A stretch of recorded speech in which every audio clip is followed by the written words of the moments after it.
Hello dear, welcome करता हूँ आप सभी को यूट्यूब। वीडियो आपके लिए काफ़ी महत्वपूर्ण है, ठीक है। वैसे तो आपको एक किसी भी कंपटीशन में एग्जाम में बहुत ज़्यादा इंपॉर्टेंट हो सकता है, बट आपके लिए भी काफ़ी महत्वपूर्ण है।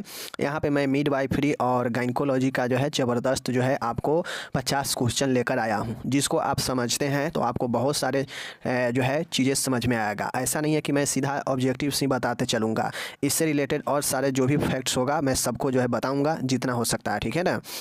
तो वीडियो देखने से बहुत ज़्यादा फ़ायदा होता है। आपको प्रॉपर क्वेश्चन जो रहता है वो तो बताया ही जाता है, साथ में उससे रिलेटेड और भी जानकारी आपको बताया जाता है। तो वीडियो ज़रूर देखिए, समझिए, ताकि आपको बहुत ज़्यादा नॉलेज हो, और नॉलेज ही आपको सभी जगह काम देते हैं, ठीक है ना। चलिए हम लोग आज शुरू करते हैं। यह 50 क्वेश्चन जो कि मिडवाइफरी और गायनेकोलॉजी का है, ठीक है। देखेंगे, समझेंगे, और यह जो है आपको बहुत सारे चीज़ को क्लियर करेगा, ठीक है ना। चलिए तो ऑब्जेक्टिव भी आज देख लीजिए। चलिए शुरू करते हैं।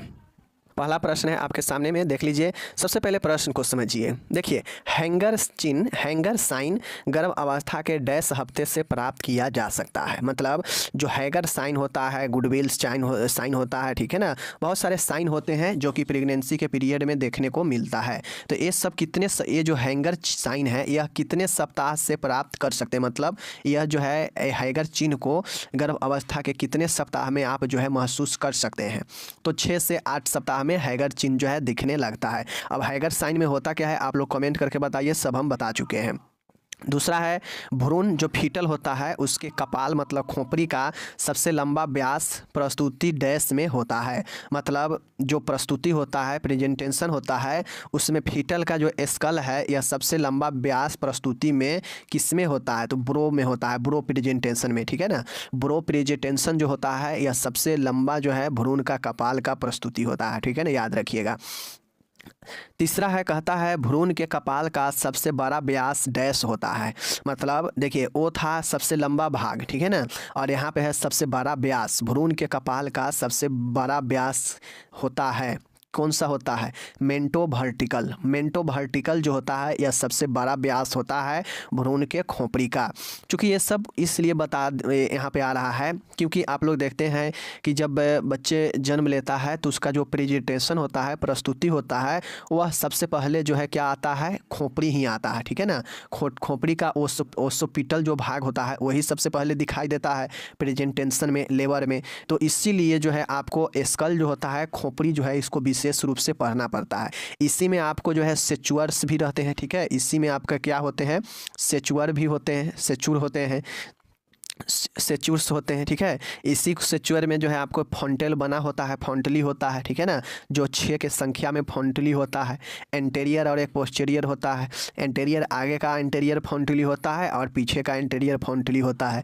तो एक खोपड़ी को विशेष रूप से इसीलिए जाना जाता है क्योंकि सबसे पहले जब बच्चा जो है जन्म लेता है तो उसका खोपड़ी ही जो है बाहर आता है, समझ गए ना। तो इसलिए इसके व्यास, इसके लंबाई, इसके डायमीटर के बारे में जानना पड़ता है। तो वही है कि भ्रूण के कपाल का सबसे बड़ा व्यास जो होता है वह मेंटो वर्टिकल होता है, ठीक है, याद रखिएगा। चौथा है, कहता है एवर्सन डैश हफ्ते तक किया जा सकता है। मतलब गर्भपात जो होता है वह किसी को कितने समय हफ्ते तक किया जा सकता है। तो देखिए, आप लोग को पता होगा 20 सप्ताह में पहले जो कानून एक्ट आया था, MTP एक्ट, पहले जो MTP एक्ट 1971 वाला जो था, तो इसमें कहा गया कि 20 सप्ताह तक जो है किया जा सकता है, ठीक है, यानी 5 महीने तक ये हो सकता है, 5 महीने का जो है हो सकता है। लेकिन जब इसमें संशोधन किया गया, कुछ इस एक्ट में संशोधन किया गया, तो अब जो है कुछ मामले में 24 सप्ताह तक का समय दिया गया है, ठीक है ना। 20 से बढ़ाकर 24 किया गया है, जहाँ पे कुछ मामले में 24 सप्ताह यानी 6 महीने पर भी जो है यह किया जा सकता है एवर्सन, तो याद रखिएगा। पाँचवा है, कहता है डैश हफ्ते पर गर्भवती के स्तनों से कोलोस्ट्रम निकाला जा सकता है। कोलोस्ट्रम आप लोगों को पता है कि कोलोस्ट्रम जो है यह ब्रेस्ट मिल्क होता है जो सबसे पहले निकलता है 1-2 दिनों तक, वह जो है आपके यही कोलोस्ट्रम जो है मिल्क होता है, काफ़ी गाढ़ा पीला होता है। तो ये जो है आपके कितने सप्ताह में है जो है प्रेगनेंसी के निकलने लगते हैं, तो 14 से 16 सप्ताह, ठीक है ना, इस पीरियड में निकलने लगते हैं ए ब्रेस्ट से। छठा है, देख लीजिए यहाँ पे ऑक्सीपिटो फ्रंटल व्यास होता है। देखिए, आप लोग को पता होगा फ्रंटल जो होता है ये ऑक्सीपिटो जो है बोन होता है, तो इसका जो व्यास होता है 11.5 सेंटीमीटर होता है, याद रखिएगा, बहुत इंपॉर्टेंट प्रश्न है, ठीक है। सातवां है, कहता है यहाँ पे कि यूट्रस की पीड़ा रहित संकुचन को डैश कहते हैं। मतलब जो यूट्रस होता है, गर्भाशय, उसमें बिना किसी पीड़ा के अगर कंट्रैक्शन होता है, संकुचन होता है, तो उससे हम लोग ब्रेक्सटन हिक्स संकुचन कहते हैं। क्या कहते हैं? ब्रेक्सटन हिक्स संकुचन कहते हैं। ठीक है, इसमें होता यह है कि यूट्रस में बिना किसी पेन के जो है अचानक से संकुचन कंट्रैक्शन जो है शुरू हो जाता है। अब इसमें कंट्रैक्शन होने पर ये होता यह है कि जो आमाशय होता है ना, वहाँ पे टाइटनेस हो जाता है। ठीक है ना, महिला को तनाव होने लगता है पेट में, और ये जो है अचानक से हो जाता है, फिर नॉर्मल हो जाता है आराम उराम करने पर। तो इसमें कोई दर्द वगैरह नहीं होता है, तो इसीलिए इसे ब्रेक्स हिक्स संकुचन कहते हैं, याद रखिएगा। आगे है 8वां नंबर, कहता है अप्रशिक्षित दाई द्वारा गर्भपात कराने से डैश गर्भपात हो सकता है। मतलब अनट्रेनेड अगर मिडवाइफ के द्वारा अगर एवर्सन कराया जा रहा है तो उसमें सेप्टिक मतलब संक्रमण हो सकता है उससे गर्भपात में। ठीक है, तो याद रखिएगा। आगे है 9वां है, कम वजन के शिशु का वजन कितना ग्राम से कम होना पर कम वजन लो बर्थ वेट बेबी कहलाता है। तो 2500 ग्राम से अगर बच्चा जन्म लेने के बाद इतना से कम रहता है तो उसे लो बर्थ वेट बेबी के अंदर रखते हैं। अगर यह वजन 1500 ग्राम से भी कम हो जाता है तो very low birth weight baby कहते हैं। ठीक है। 10 है, कहता है 20वें हफ्ते में भ्रूण का वजन कितना होता है। तो साथी मेरे, जब 20वां सप्ताह हो जाता है प्रेगनेंसी का, तो उस समय जो फीटल जो भ्रूण होता है उसका वजन 300 से लेकर 400 जो है ग्राम के आसपास जो है होता है। ठीक है, याद रखिएगा।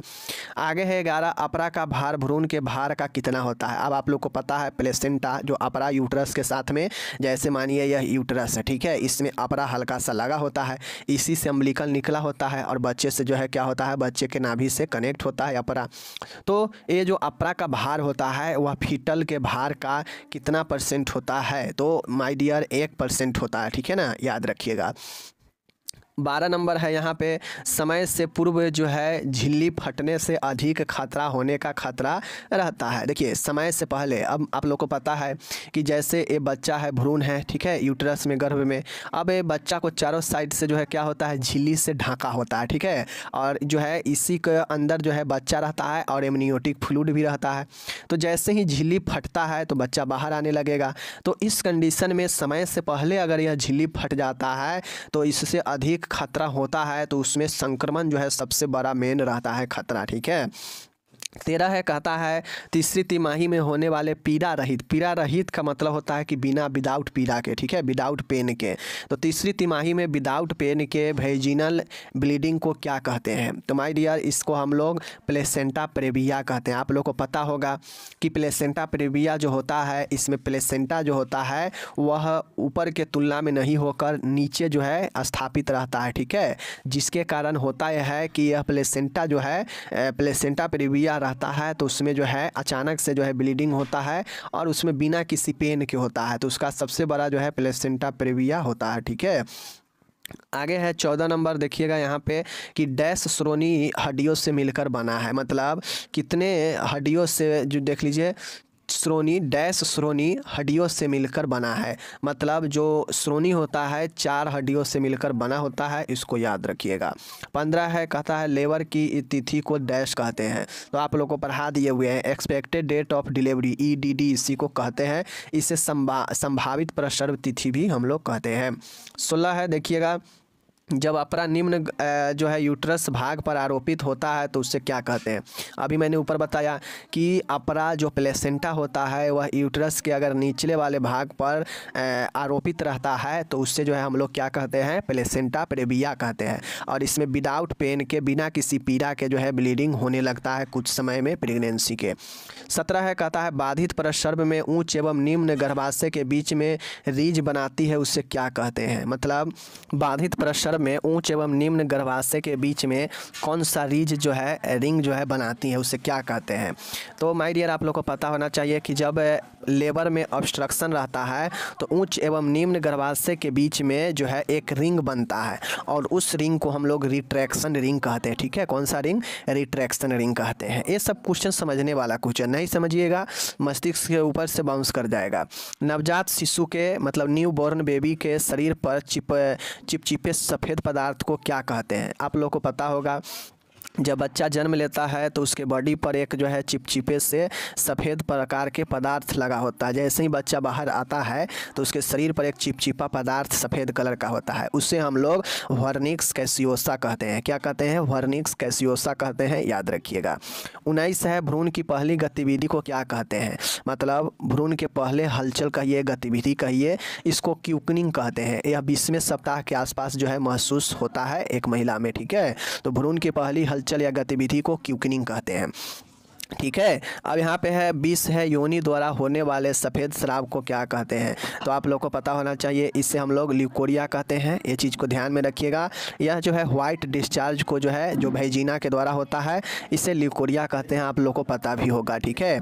21 नंबर है, फैलोपियन ट्यूब में फर्टिलाइजेशन कहाँ होता है? तो आप लोग को पहले भी बता चुके हैं, फैलोपियन के एम्पुला वाला भाग में फर्टिलाइजेशन निषेचन की क्रिया होती है। तो ये सब याद रखिएगा, बहुत अच्छा प्रश्न है।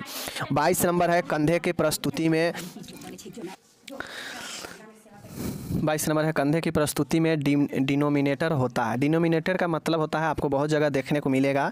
आसान भाषा में सीधा समझिए कि दिखने वाला, ठीक है, दिखने वाला भाग, मतलब जो भाग दिखे वही डिनोमिनेटर होता है। तो जैसे मान के बच्चा जन्म ले रहा है तो उसमें अगर उसका प्रेजेंटेशन अगर कंधा हो प्रस्तुति में, तो उसका सबसे पहले जो दिखने वाला भाग होता है वह कौन सा होगा? एस्केपुला होगा, ठीक है। डिनोमिनेटर वाला जो भाग होगा वह एस्केपुला वाला होगा, क्योंकि जानते हैं कि कंधा वाला कंधे से ही लगा हुआ एस्केपुला होता है, ठीक है ना, ध्यान में रखिएगा।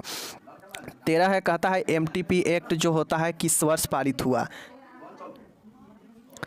एमटीपी एक्ट जो होता है वह कब पारित हुआ था? 1971 में पारित हुआ था, ठीक है ना। आगे देखिए 24 नंबर है, कहता है कि प्रसव के बाद कपाल पर होने वाले सूजन को क्या कहते हैं? मतलब जब प्रसव हो जाता है तो उसके बाद जो स्कल है, खोपड़ी, उस कपाल पर अगर सूजन रहता है तो उस सूजन को क्या कहते हैं? और यह सूजन कोई बड़ा गंभीर नहीं होता है, नॉर्मल सूजन होता है जो नॉर्मल धीरे धीरे ठीक हो जाता है। तो इसको हम लोग कैप्यूट सक्सीडेनम कहते हैं। जो भी सूजन हो, चाहे वो ब्लड वाला सूजन हो, चाहे वो जल भरने के कारण सूजन हो, दोनों सूजन को हम लोग कैप्यूट सक्सीडेनम कहते हैं। अगर मान गए ब्लड है, सूजन है शरीर मस्तिष्क में बच्चा का और वह ब्लड वाला है तो उसे सेफ्लोहेमेटोमा कहते हैं। अगर वह जल वाला सूजन है तो उसे हाइड्रोसेफलस कहते हैं, ठीक है, दोनों याद रखिएगा। 25 नंबर है, कहता है IUGR में फंडल ऊंचाई समान से कितना होता है? IUGR में जो फंडस होता है, मतलब सीधा समझिए जो भ्रूण का ऊंचाई होता है समान से धीमा होता है। IUGR हम पढ़ा चुके हैं डिटेल से। इंट्रा यूटेराइन ग्रोथ रेस्ट्रिकेशन होता है, ठीक है। इसमें होता है कि जो यूटेराइन मतलब गर्भाशय के अंदर जो बच्चा का जो ग्रोथ होता है वह धीमा हो जाता है, कम जाता है। तो जब ग्रोथ धीमा हो जाएगा तो इसका ऊंचाई भी कम हो जाएगा, ठीक है ना। तो इसको याद रखिएगा। 26 है, कहता है कि गर्भावस्था के इंडोमेट्रियम को क्या कहते हैं? मतलब प्रेगनेंसी के दौरान अगर इंडोमेट्रियम जो होता है गर्भाशय के आंतरिक परत होता है, तो प्रेगनेंसी के दौरान जो इंडोमेट्रियम होता है इसको हम लोग डेसुडा कहते हैं। डेसुडा का मतलब होता है कि झिल्ली युक्त जो है यूट्रस का आंतरिक परत, जो कि आप लोगों को पता है प्रेगनेंसी के दौरान हो ही जाता है। 27 है, कहता है प्रसव की सक्रिय अवस्था में सर्विक्स का विस्तार 10 सेंटीमीटर होता है। तो जब लेबर होते रहता है, लेबर प्रसव, तो उस दौरान जो एक्टिव जो डिलेशन होता है सर्विक्स में वह लगभग जो है 6 से 10 सेंटीमीटर तक होता है, ठीक है ना, याद रखिएगा। तो जब लेबर हो रहा होता है तो उस दौरान जो सर्विक्स जो ग्रीवा होता है इसमें जो फैलाव होता है वह 6 से 10 सेंटीमीटर तक हो सकता है, ठीक है। तो यही ऑप्शन है।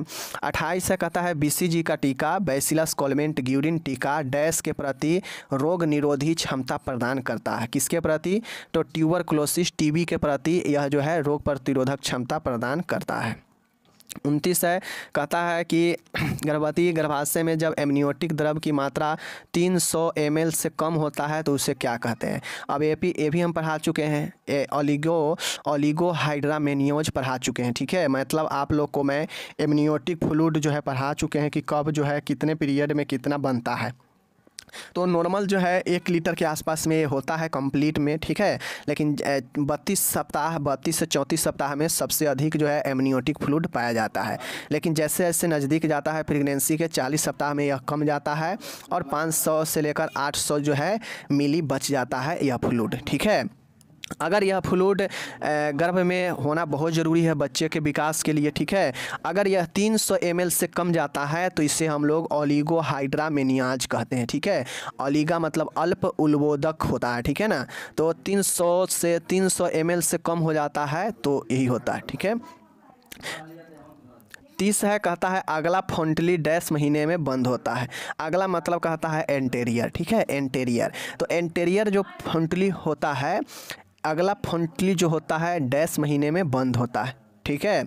तो अगला फ्रंटली जो होता है कितने महीने में बंद हो जाता है, तो एंटेरियर जो बंद हो जाता है अगला महीने जो बंद होने में समय लगता है, अगला जो है 9 से 18 महीने में बंद होता है, और पिछला तो जल्दी ही बंद हो जाता है। पिछला जो है 1 से 2 महीने में ही बंद हो जाता है, ठीक है। यानी पोस्टेरियर वाला 1 से 2 महीने में बंद हो जाता है, और जो आगे वाला होता है वह 9 से 18 महीने में बंद होता है।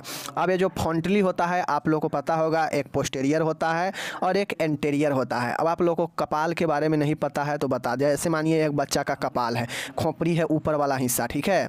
इसमें 6 जो है आपके क्या होते हैं, सेचुअर होते हैं, ठीक है। ये सेचुअर हो गया। ये वाला जो होता है यह एंटेरियर वाला होता है, ठीक है। यह मध्य के एंटेरियर वाला है और यह पोस्टेरियर वाला होता है, ठीक है। तो इस हिसाब से जो पीछे वाला इसमें थोड़ा थोड़ा गैप होता है, ये सब में गैप होता है हल्का हल्का। ये जो सेचुअर होता है ना, यह दोनों जैसे ए हड्डी है ए हड्डी है, तो इसके बीच में जो ज्वाइंट होगा यही सेचुअर होता है। ए हड्डी है ए हड्डी है, इसके बीच में ज्वाइंट है यही सेचुअर होता है, ठीक है। मान के आगे वाला जो हमारा कपाल है, ललाट जो होता है, और वो जो मस्तिष्क से जुड़ता है, तो इसके बीच में चाहे ये वाला है चाहे ये है, ये सब ज्वाइंट का काम करता है। तो यही ज्वाइंट जो होता है सेचुअर कहलाता है। और ये जो बंद होता है, यह जो फ्रंटली बंद होता है, आगे वाला भाग बंद होता है 18 महीने में। इसीलिए देखते होइएगा कि जो बच्चा रहता है उसका कपाल में आप उंगली धंसाइएगा तो धंस जाता है, क्यों? क्योंकि वह अभी बंद हुआ नहीं रहता है, ठीक है, याद रखिए। 31 नंबर है, कहता है हार्मोन स्तर से दूध का स्राव कराता है, ठीक है। कौन सा हार्मोन है जो स्तन से दूध को सीक्रेट कराता है? कौन सा? ऑक्सीटोसिन, ठीक है, ऑक्सीटोसिन। 32 है, वर्टेक्स प्रस्तुति में डिनोमिनेटर डैश होता है। वर्टेक्स प्रस्तुति। अब ऊपर में मैंने आपको बताया कि वर्टेक्स प्रस्तुति में डिनोमिनेटर जो है कितना होता है, सबसे बड़ा कौन होता है। तो भी अभी ऊपर देखें कि सबसे जो बड़ा व्यास होता है वह वर्टेक्स प्रस्तुति का ही होता है। अभी ऊपर देखें हैं तो इसमें जो डिनोमिनेटर होता है यह कौन सा होता है, तो यह ऑसिपुट जो होता है, यह एक आपका बोन होता है, हड्डी होता है खोपड़ी का। आप जब पढ़िएगा अच्छे से फ्रंटली के बारे में तो आपको पता चलेगा, उसमें ऑसिपिटो होता है, लेम्ब्रॉयड होता है, ठीक है, अलग अलग होता है।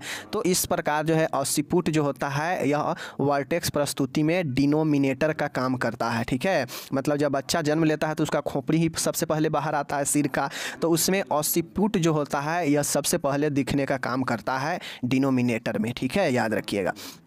33 है, कहता है आंतरिक ओयस। ओयस के मतलब होता है कि मुंह का खुलना और बंद होना, ठीक है। जैसे सर्विक्स हो गया तो सर्विक्स का मुंह खुलेगा तब ना वह धीरे धीरे फैलेगा। तो जो इंटरनल रूप से खुलता है, जैसे यूट्रस गर्भाशय के और ग्रीवा के बीच जो द्वार का काम होता है वही ओयस होता है। एक ओयस आंतरिक और एक बाहरी होता है। तो बाहरी वाला वो होता है जो वेजिनल के साथ सर्विक्स कनेक्ट होता है, तो वह बाहरी वाला होगा, वह बाहर की तरफ खुलेगा।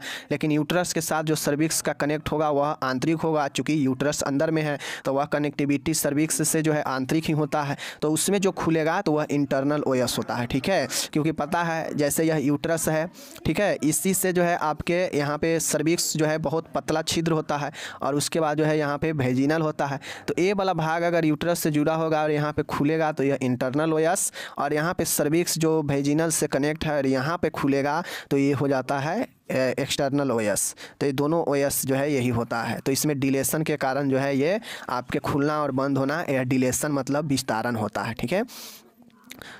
34 है, यहाँ पे देखिएगा अम्बिलिकल कॉर्ड के संक्रमण को क्या कहते हैं। मतलब नाभि नाल में अगर संक्रमण होता है तो उसे क्या कहते हैं? ओम्फेलाइटिस कहते हैं। Omphalitis, umbilical cord omphalitis is the right answer. 35 है, मुंह की प्रस्तुति में डिनोमिनेटर होता है। मतलब अगर बच्चा जन्म ले रहा है उस समय उसका अगर प्रेजेंटेशन में अगर मुंह आ जाए, फेस आए, तो उसका फेस में कौन सा डिनोमिनेटर होता है? मेंटम। मेंटम में होता है कि मुँह, नाक, आँख जो है ये दिखाई देता है डिनोमिनेटर में। एक होता है कि सीधा सीधा सर नीचे आएगा तो उसमें कपाल का ऑसिपिटो भाग दिखता है, लेकिन सर तो आ रहा है, लेकिन अगर उसमें प्रेजेंटेशन में अगर फेस वाला भाग आ जाएगा तो सर मुड़ा हुआ रहेगा, फेस पहले दिखेगा, तो उसमें मेंटम वाला भाग डिनोमिनेटर होता है फेस का। ठीक है। 36 है कहता है नवजात शिशु के पहले मल को क्या कहते हैं। बच्चा जन्म लिया, जन्म लेने के बाद जो पहला मल त्यागता है उसे हम लोग मिकोनियम कहते हैं। ठीक है ना, मिकोनियम। 37 से कहता है फीटल भ्रूण के खोपड़ी में डैश फॉन्टली होते हैं। कितने फॉन्ट, अब यही फॉन्टली आया ना, 6 फॉन्टली होते हैं। लेम्ब्रॉयड होता है, ऑसिपिटल होता है, ठीक है, बहुत सारे फॉन्टलीज होते हैं और यह 6 के संख्या में फॉन्टली होते हैं। यह खोपड़ी में पाया जाने वाला फॉन्टली है। ये सबको हम पढ़ा देंगे, आपको दिक्कत टेंशन नहीं लेना, पहले ऑब्जेक्टिव याद रखिए। 38 से कहता है गर्भ अवस्था में सर्विक्स का मुलायम होना कौन सा चिन्ह कहलाता है। तो याद रखिए गुडविल जो साइन होता है, गुडेल साइन, यह जो है सॉफ्टनेस ऑफ सर्विक्स होता है। ठीक है, सर्विक्स में सॉफ्टिंग होना, मुलायम होना ही गुडेल साइन कहलाता है। ठीक है, ये सब प्रेगनेंसी के दौरान होता है। 39 नंबर है एंटेरियर फॉन्टली का आकार डैश जैसा होता है। एंटेरियर मतलब होता है कि आगे वाला, पोस्टेरियर मतलब होता है पीछे वाला। तो आप लोग को बच्चा के खोपड़ी देखते होइएगा तो आगे से कुछ जो है आपके क्या होते हैं, आगे से जो है कुछ जो है आपके इस प्रकार से होते हैं, आप लोग देखते होइएगा। आगे वाला हल्का सा जो है पतला में होता है, ठीक है ना, जबकि पीछे वाला कुछ ज़्यादा चौड़ा रहता है, खोपड़ी इसी समान। तो ये जो है डायमंड के शेप में होता है, याद रखिएगा। 40 है अम्बिलिकल कार्ड की जो लंबाई होती है 50 सेंटीमीटर, याद रखिएगा। नाभिनाल जो होता है शिशु में। श्रोणी पेल्वी के इनलेट को क्या कहते हैं। माय डियर, जो ब्रीम होता है ना, ब्रीम जो होता है यह आपके इनलेट होता है। श्रोणी के इनलेट को ब्रीम कहते हैं। अब ये होता क्या है, पेल्विस। अब जैसे मानिए ये पेल्विस है, ठीक है, ये पेल्विस वाला एरिया है, ये पेल्विस वाला, ठीक है। इसी में जो है चारों साइड से पेल्विस में एक द्वार रहता है और ये सब जो है आपके इससे पेल्विस से कनेक्ट होता है। अब इसमें जो ये चारों साइड से जो इसमें द्वार होता है यही जो है आपके बीच में, इसी को ब्रीम कहते हैं। ठीक है, याद रखिएगा। 42 है कहता है प्रसव के कराने के लिए पेरिनियम पर दिए जाने वाले चीरे का नाम क्या है। मैं आपको पढ़ा चुका हूँ। अगर यूट्रस से ऊपर और नाभि से नीचे चीरा अगर ऐसे लगाए या ऐसे लगाए तो ये होता है सिजेरियन सेक्शन। लेकिन वैजिना के नीचे पेरिनियम क्षेत्र में जो चीरा लगता है और मुंह को फैलाने के लिए जो चीरा लगाया जाता है वह भगछेदन एपिजियोटोमी होता है। क्या होता है, एपिजियोटोमी होता है। ओके। 43 नंबर यहाँ पे देखिएगा, लेटरल योनि फॉर्निस में अधिक स्पंदन महसूस होने को क्या कहते हैं। लेटरल योनि मतलब वैजिनल फॉर्निस में अगर अधिक स्पंदन महसूस होता है तो उसे क्या कहते हैं, ओसिएंडर साइन कहते हैं। ये सब याद रख, साइन बहुत इंपॉर्टेंट है। ओसिएंडर साइन क्या होता है, तो यह फॉर्निस में जो वैजिना होता है उसके फॉर्निस में स्पंदन होने को ओसिएंडर कहते हैं। ठीक है।